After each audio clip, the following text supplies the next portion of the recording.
Class 12 के सभी बच्चों का बहुत बहुत स्वागत है।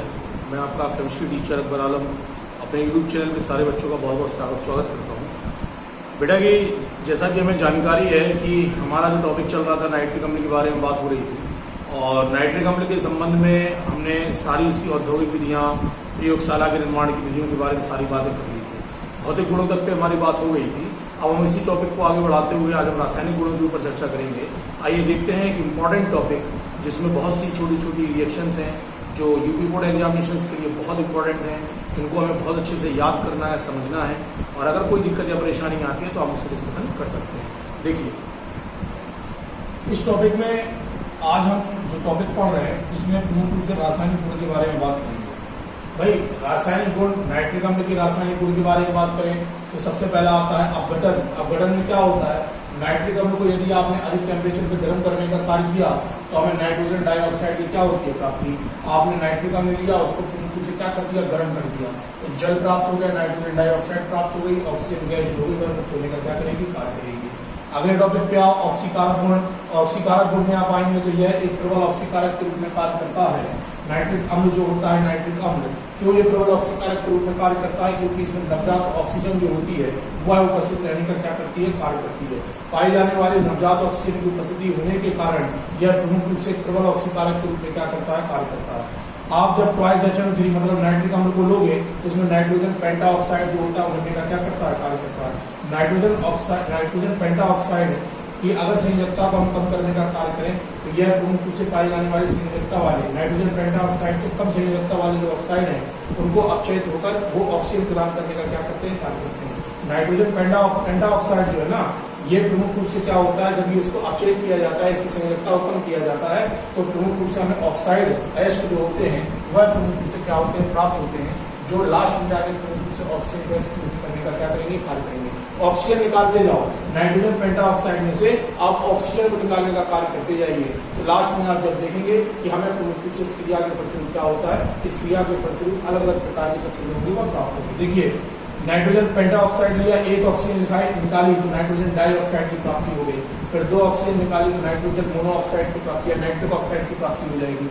फिर उसमें एक ऑक्सीजन निकाली तो नाइट्रोजन ऑक्साइड जो होगी वो हमें प्राप्त होने का कार्य करेगी और इसमें से शेष बची हुई एक ऑक्सीजन को निकाल दिया जाए तो केवल नाइट्रोजन गैस जो होती है क्या हो जाती है, प्राप्त होती है। प्राप्त होने वाली नाइट्रोजन गैस में आप कुछ हाइड्रोजन को अगर जोड़ देते हैं तो यहाँ से हमें अमोनिया प्राप्त होती है और प्राप्त होने वाली अमोनिया में यदि आप प्रमुख रूप से ऑक्सीकरण कर देते हैं दो ऑक्सीजन के द्वारा तो हाइड्रोक्सिल एमीन जो होता है प्रमुख रूप से क्या होता है, प्राप्त होता है।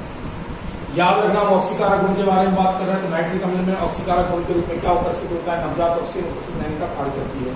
पाई जाने वाली नाइट्रिक अम्ल जो है इसमें नाइट्रोजन पेंटाऑक्साइड जो है इसमें अगर आप लगातार प्रमुख रूप से ऑक्सीजन के मान को कम करते चले जाओगे तो ऑक्सीजन की संयोजकता आप घटाते चले जाओगे तो आपको प्रमुख रूप से लास्ट में जाकर हाइड्रोक्सिल एमीन की क्या होती है, प्राप्ति होती है। तो नाइट्रोजन पेंटाऑक्साइड से आपने एक ऑक्सीजन निकाली तो नाइट्रोजन डाइऑक्साइड प्राप्त हो जाएगा। फिर दो ऑक्सीजन निकाली, नाइट्रोजन मोनोऑक्साइड या नाइट्रिक ऑक्साइड की प्राप्ति होगी। फिर एक ऑक्सीजन निकाल दी तो केवल नाइट्रोजन ऑक्साइड की प्राप्ति होगी। नाइट्रोजन ऑक्साइड यहाँ से लिया आपने और प्रमुख रूप से यहाँ से किसकी प्राप्ति होगी, नाइट्रोजन गैस की क्या होगी, प्राप्ति। प्राप्त होने वाली नाइट्रोजन में आप प्रमुख रूप से जब हाइड्रोजन को जोड़ने का कार्य करोगे तो अमोनिया जो होती है प्राप्त होती है। प्राप्त होने वाली अमोनिया का आप ऑक्सीकरण कर दीजिए तो हाइड्रोक्सिल एमीन जो होती है वह प्राप्त होने का कार्य करती है। चलिए आगे आ जाओ, आगे बढ़िए। नेक्स्ट आते हैं अधात्मों के साथ अभिक्रिया। अधात्मों के साथ अभिक्रिया के बारे में बात करेंगे तो कार्बन के साथ अगर अभिक्रिया, नाइट्रिक अम्ल की अभिक्रिया यदि कार्बन के साथ करा दो तो नाइट्रोजन डाइऑक्साइड की प्राप्ति होती है। कार्बन डाइऑक्साइड गैस जो है वह प्रमुख रूप से मुक्त होने का कार्य करेगी और जो पाया जाने वाला जल है वह मुक्त होने का क्या करता है, कार्य करता है। कार्बन के साथ नाइट्रिक अम्ल की अगर अभिक्रिया कराओगे तो नाइट्रोजन डाइऑक्साइड, कार्बन डाइऑक्साइड मुक्त हो जाएगी और जल की हमें क्या होगी, प्राप्ति होगी। फास्फोरस के साथ अभिक्रिया में आ जाओ, लिखा है यह फास्फोरस के साथ अभिक्रिया करके उसको ऑक्सीकृत कर देता है और नाइट्रोजन डाइऑक्साइड के निर्माण का कार्य करता है। आपने फास्फोरस लिया, नाइट्रिक अम्ल के साथ क्रिया करा दी, आर्थो फास्फोरिक अम्ल से प्राप्त होगा। अभिक्रिया के फलस्वरूप नाइट्रोजन डाइऑक्साइड गैस जो मुक्त होने का क्या करती है, कार्य करती है। अगली अभिक्रिया आई है अधातुओं के साथ अभिक्रिया पढ़ते हैं, उपधातुओं के साथ अभिक्रिया। उपधातुओं के साथ अभिक्रिया पढ़िए भैया। उपधातुओं के साथ अभिक्रिया में देखिए लेड के साथ आपने अभिक्रिया कराई तो 50% सांद्रता वाले नाइट्रिक अम्ल की अभिक्रिया यदि लेड के साथ कराई जाती है तो लेड नाइट्रेट की प्राप्ति होती है, नाइट्रिक ऑक्साइड प्राप्त होता है, जल मुक्त हो जाता है। आपने लेड की अभिक्रिया पूर्ण रूप से नाइट्रिक अम्ल के साथ करा दी, लेड नाइट्रेट के निर्माण का कार्य हो जाएगा, नाइट्रोजन मोनोऑक्साइड मुक्त होने का कार्य करेगी और जल जो होगा वह पूर्ण रूप से मुक्त होने का कार्य करता है। मरकरी के साथ अभिक्रिया करा दो, ठंडा तथा तनु HNO3 जो है वह मरकरी की आधिक्य से अभिक्रिया करके ठंडा और पाए जाने वाला तनु HNO3 जो है वो मरकरी के आधिक्य से अभिक्रिया करके मर्क्यूरस नाइट्रेट या नाइट्रिक ऑक्साइड के निर्माण का क्या करता है, कार्य करता है। हमने यहाँ पे पूर्ण रूप से मरकरी को लिया, इसकी अभिक्रिया पूर्ण रूप से नाइट्रिक अम्ल के साथ कराई तो हमें यहाँ से अभिक्रिया के फलस्वरूप जो मरकरी है वहाँ वो मर्क्यूरस नाइट्रेट के रूप में परिवर्तित होने का कार्य करेगा। अभिक्रिया के फलस्वरूप जल की प्राप्ति होगी, नाइट्रोजन नाइट्रिक ऑक्साइड जो होगा वह से मुक्त होने का कार्य कर जाएगा। अगला ये सिल्वर के साथ अभिक्रिया कराते हैं भैया, सिल्वर के साथ अभिक्रिया कराओगे, करा दो, सिल्वर के साथ अभिक्रिया कराई नाइट्रिक अम्ल की तो सिल्वर नाइट्रेट की हमें प्राप्ति होगी, जल यहाँ से मुक्त होगा, नाइट्रिक ऑक्साइड जो होता है वह यहाँ से मुक्त होने का क्या करता है, कार्य करता है। गैस के रूप में नाइट्रिक ऑक्साइड जो होगी क्या हो जाएगी, मुक्त हो जाएगी। आपने सिल्वर की अभिक्रिया नाइट्रिक अम्ल के साथ कराई, यहाँ पे सिल्वर नाइट्रेट की प्राप्ति होगी, जल प्राप्त होगा, नाइट्रोजन मोनोऑक्साइड या नाइट्रिक ऑक्साइड जो भी मुक्त होने का कार्य करेगी। ये सबसे इंपॉर्टेंट अभिक्रिया है, सबसे ज्यादा पूछी जाने वाली अभिक्रिया, इसको केवल हमें याद करना है बहुत अच्छे से। अम्लराज के निर्माण तथा गोल्ड तथा प्लेटिनम से अभिक्रिया, तो अम्लराज क्या होता है, 3 भाग आपने HCl लिया और 1 भाग पूर्ण रूप से आपने HNO3, 3 भाग HCl और 1 भाग HNO3 को आपस में मिलाने पर अम्लराज के निर्माण का कार्य किया जाता है। प्राप्त होने वाला जो अम्लराज होता है जब AU के साथ क्रिया करता है तो टेट्राक्लोरोओरिक अम्ल के निर्माण का क्या करता है, कार्य करता है। मतलब इसमें क्या होती है, जो पाई जाने वाली उत्कृष्ट धातुएं हमारी होती हैं, जैसे पाए जाने वाला सोना हो गया, चांदी हो गया, प्लेटिनम, इसको अम्लराज जो होता है वह पूर्ण रूप से घोल देता है और इसके घुलने के कारण अम्लराज में जब ये घुल जाती है तो हमें यहाँ पे पूर्ण रूप से उनके लवण की क्या हो जाती है, प्राप्ति हो जाती है। आपने HCl लिया, HNO3 लिया, ये पूर्ण रूप से नाइट्रोसिल क्लोराइड जो होगा वह पूर्ण रूप से बनने का कार्य करेगा। प्राप्त होने वाला जो नाइट्रोसिल क्लोराइड है और पूर्ण रूप से क्लोरीन गैस प्राप्त होगी और जल प्राप्त होगा। अब प्राप्त होने वाली सबसे पहले ये जो क्लोरीन होती है, देखो भैया आपने यहाँ पे जब अभिक्रिया कराई, अभिक्रिया में देखना भैया सबसे पहले आपने पूर्ण रूप से AU की अभिक्रिया पूर्ण रूप से क्लोरीन के साथ कराई तो यहाँ पे क्या होगा, ओरिक क्लोराइड की हमें यहाँ से क्या हो जाएगी, प्राप्ति हो जाएगी। सबसे पहले क्या क्रिया करती है, क्लोरीन क्रिया करती है, किसके साथ, AU के साथ, तो ओरिक क्लोराइड बन जाएगा। प्राप्त होने वाला ओरिक क्लोराइड जो होगा HCl में क्या हो जाएगा, घुल जाएगा और घुल के पूर्ण रूप से पाए जाने वाले लवण के निर्माण का कार्य करेगा, जिसको टेट्राक्लोरोओरिक अम्ल के नाम से हम क्या करते हैं, जानते हैं। सिंपल अभिक्रियाएं हैं, कोई ज्यादा दिक्कत नहीं है। सबसे पहले हमें याद रखना है कि अम्लराज किससे बनता है, 3 भाग HCl 1 भाग HNO3 जो है ये अम्लराज के निर्माण का कार्य करता है। और जब अम्लराज की अभिक्रिया पूर्ण रूप से पाए जाने वाले उत्कृष्ट धातुओं के साथ कराई जाती है तो उत्कृष्ट धातुएं जो होती है वह पूर्ण रूप से अम्लराज के साथ क्रिया कर लवण के निर्माण का क्या करती है, कार्य करती है। अर्थात अम्लराज जो होता है वह पूर्ण रूप से पाई जाने वाली धातुओं को पूर्ण रूप से घुलने का क्या करता है, कार्य करता है। इस प्रकार से होती कैसी है क्रिया, आपने अम्लराज बना लिया, इसकी अभिक्रिया HCl की क्रिया HNO3 के साथ कराई, नाइट्रोसिल क्लोराइड प्राप्त हो गया और क्लोरीन प्राप्त हुई। प्राप्त होने वाली क्लोरीन सबसे पहले उत्कृष्ट धातु के साथ क्रिया करेगी, उत्कृष्ट धातु के क्लोराइड का निर्माण कर देगी। अब प्राप्त होने वाली ये जो उत्कृष्ट धातु का क्लोराइड है HCl के साथ क्रिया करके प्रमुख रूप से पाए जाने वाले लवण के निर्माण का क्या करता है, कार्य करता है। इसी क्रम में आगे बढ़ते हुए एक अभिक्रिया और देख लो, प्लेटिनम के साथ अभिक्रिया करा दी हमने, इसके साथ अभिक्रिया करा रहा है प्लेटिनम के साथ, प्लेटिनम के साथ पूर्ण रूप से HCl की अभिक्रिया और HNO3 अर्थात पाए जाने वाले अम्लराज की क्रिया कराई प्लेटिनम के साथ, तो यहाँ पे हेक्साक्लोरोप्लेटिनेट के निर्माण का क्या किया, प्लेटिनिक अम्ल के निर्माण का क्या किया जाएगा, कार्य किया जाएगा।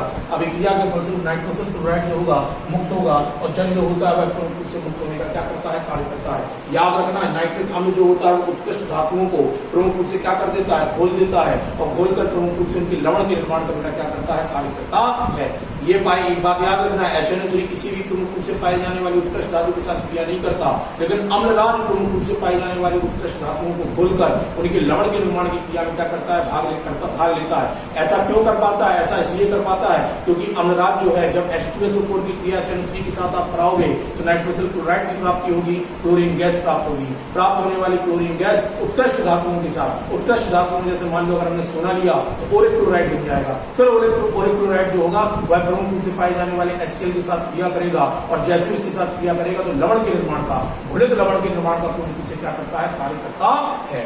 इस प्रकार से प्रमुख रूप से ये क्रिया भाई संपन्न होती है। इंपॉर्टेंट रिएक्शन है 2 नंबर में, अति लघुत्वीय क्वेश्चन में आने वाली रिएक्शन है ये, इसको बिल्कुल बहुत अच्छे से हमें याद करने का कार्य करना है। कुछ और हमारे पास जो बचे हुए हैं उनके बारे में हम देखते हैं। कुछ और रासायनिक गुणों के बारे में आ जाओ, कुछ और रासायनिक गुणों के बारे में आ जाइए भैया।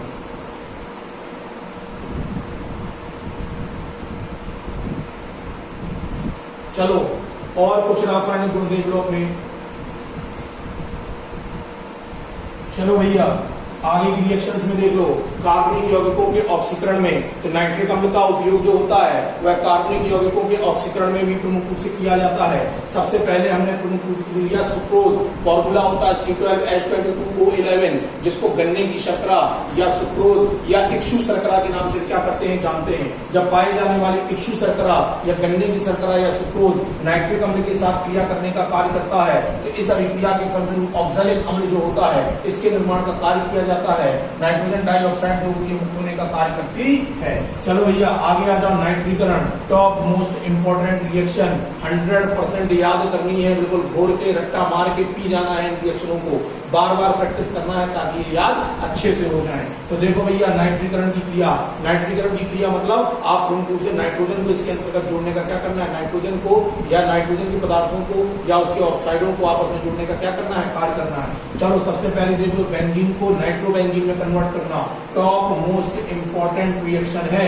आप बेंजीन लेते हैं, बेंजीन का फॉर्मूला होता है C6H6, अभिक्रिया करा दी HNO3 के साथ, कुछ नहीं करना है, यहाँ से एक H विस्थापित कर दीजिए और यहाँ से इस जगह पर H, जहाँ पे H विस्थापित हुआ है वहां पे प्रमुख रूप से नाइट्रोजन डाइऑक्साइड को जोड़ने का कार्य करिए। अगर आप C6H5NO2 के निर्माण का कार्य कर रहे हैं ना, यहाँ से देखो एक O निकल गया, एक H यहां से निकला, एक H ये H2O निकल गया, क्या बचा यहाँ पे बचा NO2, C6H5NO2 के निर्माण का कार्य कर लीजिए। तो यहाँ से पूर्ण रूप से नाइट्रोबेंजीन के निर्माण का कार्य कर लिया जाएगा। 1 नंबर की क्वेश्चन है, 1 नंबर का क्वेश्चन है, 100% आने वाला क्वेश्चन। अगला देखिए भैया, अगला चलो भैया अगले पे आते हैं। फिनॉल को ऑर्थो तथा पाए जाने वाले पैराफिनॉल पैरानाइट्रोफिनॉल के रूप में परिवर्तित करना। देखो बेंजीन में स्ट्रक्चर जो होती है ना, इसमें स्थितियां होती हैं। ऑर्थो सबसे पहली स्थिति होती है ऑर्थो, फिर होती है मेटा, फिर होती है पैरा। ये ऑर्थो मेटा पैरा 3 स्थितियां प्रमुख रूप से पाए जाने वाले बेंजीन के अंतर्गत होती हैं। हमने फिनॉल की अभिक्रिया कराई, कुछ नहीं करना है, सिंपल सी अभिक्रिया है। फिनॉल की अभिक्रिया HNO3 के साथ कराओ, H2O यहाँ से निकल जाएगा, NO2 जो बचा सबसे पहले किसके ऊपर जोड़ दो, इसके ऊपर जोड़ दो। कौन सी स्थिति है ये स्थिति प्रमुख रूप से पाई जाने वाली आपकी ऑर्थो की स्थिति है। तो कौन सा बन जाएगा, ऑर्थोफिनॉल बन जाएगा। इस नाइट्रोजन को घुमा के यदि आपने प्रमुख रूप से इस जगह पे जोड़ने का कार्य कर दिया तो ये पैरा कहलाएगा। क्या कहलाएगा, पैरा। इसको विशेष तौर पे याद रखना, ऑर्थो मेटा पैरा।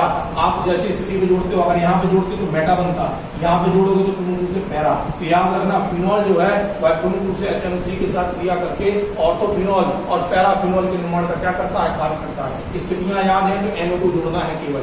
NO2 को अगर आपने प्रमुख रूप से ऑर्थो की कंडीशन पे जोड़ा तो ऑर्थोफिनॉल बनेगा। अगर नाइट्रोजन को या पाए जाने वाले NO2 को आपने प्रमुख रूप से पैरा पे जोड़ा तो पैराफिनॉल के निर्माण का कार्य किया जाता है। याद रखना ये फिनॉल की स्ट्रक्चर है, फिनॉल की। बेंजीन की अभिक्रिया जब आप एथिल अल्कोहल के साथ करा दोगे, किसी भी अल्कोहल के साथ अगर आपने करा दी बेंजीन की अभिक्रिया तो उसमें क्या होता है, H विस्थापित हो जाता है, जिसके कारण एथेन बनती है और प्रमुख रूप से बचा हुआ OH जो होता है वह प्रमुख रूप से ऊपर की ओर आकर जुड़ जाता है, जिससे फिनॉल के निर्माण का कार्य कर लिया जाता है। चलो आगे आ जाओ। एथेन को नाइट्रोएथेन में देखो, एथेन का फॉर्मूला होता है C2H6, इसकी अभिक्रिया करा रहे हैं आप HNO3 के साथ, उच्च ताप पर यह क्रिया होगी। H निकाल दो, यहाँ से H निकाल दोगे तो H2O मुक्त हो जाएगा, बचा यहाँ पे NO2, उठा के जोड़ दो तो C2H5NO2 यहाँ से बन जाएगा। नाइट्रोएथेन के निर्माण का कार्य कर लिया जाएगा। इंपॉर्टेंट रिएक्शन है ये सब, इन सारी रिएक्शंस को याद करना है, बहुत ध्यान से याद करना है, बिल्कुल याद रखिएगा। चलो अगली हेडिंग पे आ जाओ। नाइट्रिक अम्ल के उपयोग के बारे में बात करते हैं। नाइट्रिक अम्ल के उपयोग के बारे में आ जाओ। नाइट्रिक अम्ल के उपयोग में आओ, इसका उपयोग प्रयोगशाला में अभिकर्मक के रूप में किया जाता है तथा इसका उपयोग अम्लराज के निर्माण में किया जाता है। याद रखना है इसको। इसके बाद इसका उपयोग रंग में, इत्र में, औषधि में, कृतरेशों के निर्माण में होता है। इसका उपयोग उर्वरक के निर्माण में किया जाता है। इसका उपयोग विस्फोटक पदार्थ जैसे नाइट्रोग्लिसरीन, टीएनटी, ट्राइनाइट्रोटाइलिन आदि के निर्माण में होता है। इसका उपयोग कार्बनिक यौगिकों के नाइट्रीकरण में किया जाता है। अगला आ जाइए नाइट्रिक अम्ल का वलय परीक्षण।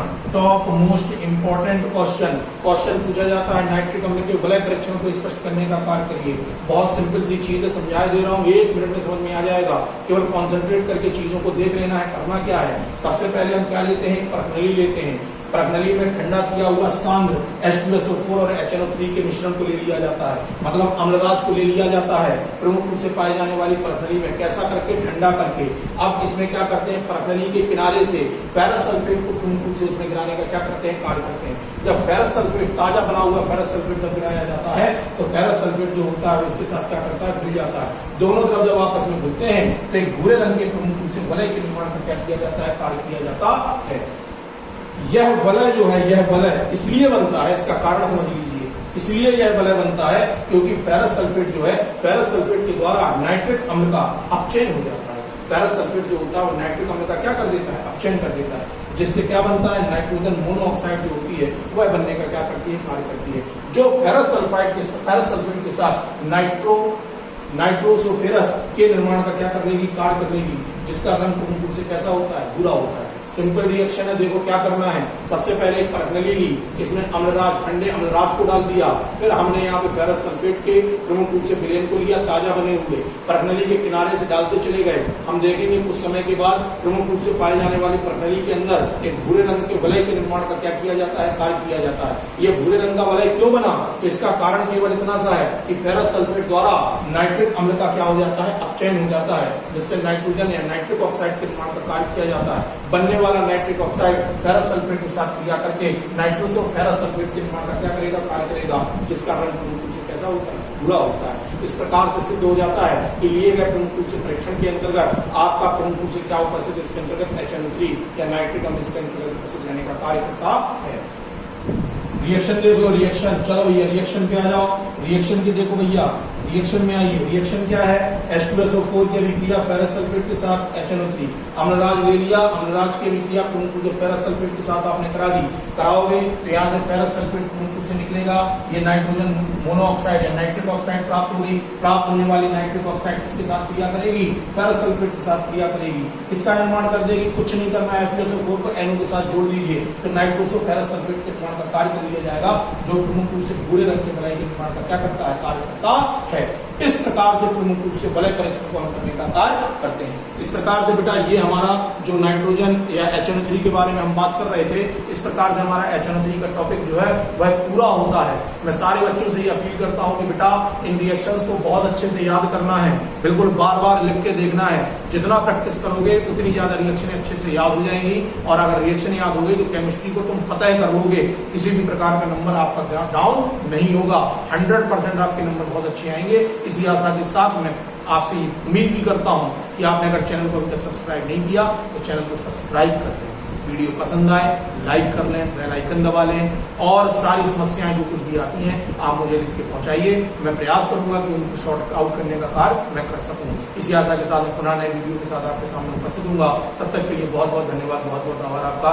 घर पे रहिए, सुरक्षित रहिए, कोरोना से बचे रहिए, साथ ही साथ इस समय का उपयोग करके दम लगा के मेहनत करिए ताकि हमारे नंबर अच्छे आ सके। इसी आशा के साथ मैं पुनः आपके सामने उपस्थित हूँ। तब तक के लिए धन्यवाद, बहुत बहुत आभार, थैंक यू आपका।